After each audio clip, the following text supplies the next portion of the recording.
مرحبا أصدقائي، رمضان كريم وصيام مقبول وذنب مغفور وإفطار شهي عليكم عيوني.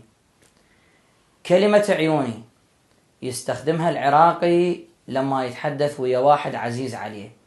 صار عيوني، تأمر عيوني، عيوني إلك، لكن هو مجرد كلام للملاطفة أو للمجاملة إن صح التعبير.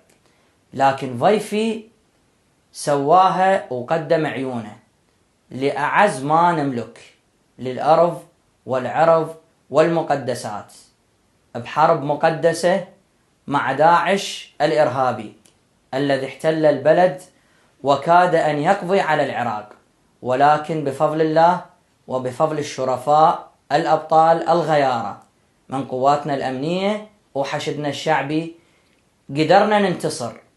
ومن ذول الأبطال والغيارة ضيفي اللي جمع ما بين الحياة العسكرية والحياة الفنية والإعلامية، ورغم كف بصره لكن لا يزال معطاء ومستمر بعطائه.